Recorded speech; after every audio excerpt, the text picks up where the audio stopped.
It's Friday night. Your feed is full of party photos, loud restaurants, crowded living rooms, everyone shouting best night ever into their cameras. You feel something completely different. Relief. No plans. No outfits. Just your home, your couch, your favorite show or book, maybe your pet curled up next to you. The little rituals that make your space feel like a soft blanket over your nervous system. Everyone else is chasing the next event. You're quietly thinking, why does this make me happier than being out there with everyone else? What most people don't realize is that there's a real psychological reason some people feel most alive in their own space, and almost nobody ever explains it to people like you. This video isn't for those afraid of missing out. It's for the ones who feel at peace staying in and have been made to doubt that peace. Of course, the problem isn't just that you like being home. It's what people do with that. You probably heard it all. You're such a homebody, said like an insult. You need to get out more. You're wasting your life in that house. Maybe friends stop inviting you because you never come anyway. Or family jokes that you'll die alone with your shows and your snacks. On the outside, you laugh it off. On the inside, a small part of you wonders if they're right. You start to feel a little guilty every time you say no. You second-guess the nights that make you happiest. You ask yourself, is there something wrong with me if my best evenings are the ones where I don't see anyone at all? Most people stop there and assume they read the problem, but that's so, because nobody ever told them what psychology actually says about people like you. Psychology suggests that if you're happiest alone at home, it's usually not because you're antisocial at all, it's because your brain is wired for a different kind of comfort. Some people feel alive when their nervous system is buzzing with noise and crowds.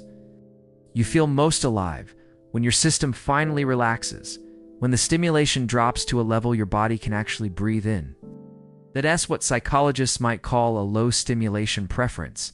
Your best self shows up in calm, controlled environments, not in chaotic ones. On top of that, your inner world is probably richer than you realize. You don't need 10 people around you to feel something, because your thoughts, hobbies, and quiet rituals are already enough. In this video, we go into look at 3 powerful reasons home feels better than out there. Your nervous system, your need for safety, and your inner world. And once you see them clearly, you may never feel guilty about choosing your own space again. Let us start with what is happening in your body whenever you step outside your front door. Most people think the only reason to stay home is laziness or fear, but psychology tells a different story. First, there's your nervous system. Some people need constant stimulation just to feel awake. You're the opposite. Crowded rooms, loud music, overlapping conversations, your system hits too much quickly. Home isn't nothing happening. It's your nervous system finally landing at a level where you can actually think, feel, and breathe. Second, there's control and safety. Out there, anything can happen. Strangers, last-minute plan changes, social expectations, subtle pressure to perform.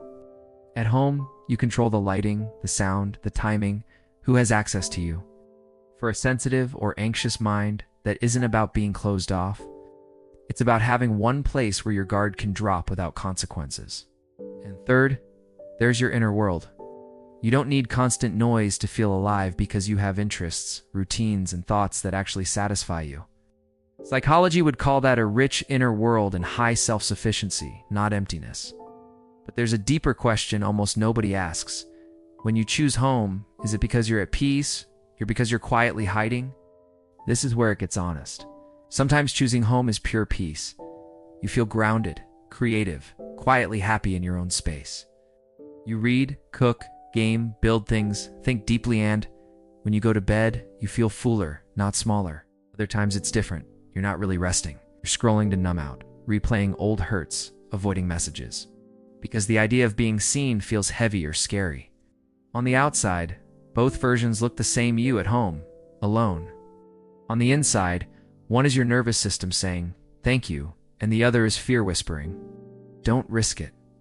Most people never stop to ask which one they're really living in. But that single question is the difference between a life built on calm and a life quietly built on hiding. When you see it clearly, the label antisocial doesn't really fit you at all. You're not someone who hates people. You're someone whose nervous system, sense of safety, and inner world all line up best in calm, familiar spaces. That's not a defect. It's a design.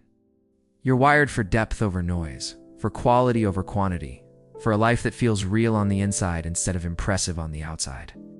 Your job isn't to force yourself into every invitation at S, to choose the few that genuinely add to your life and let the rest go without guilt.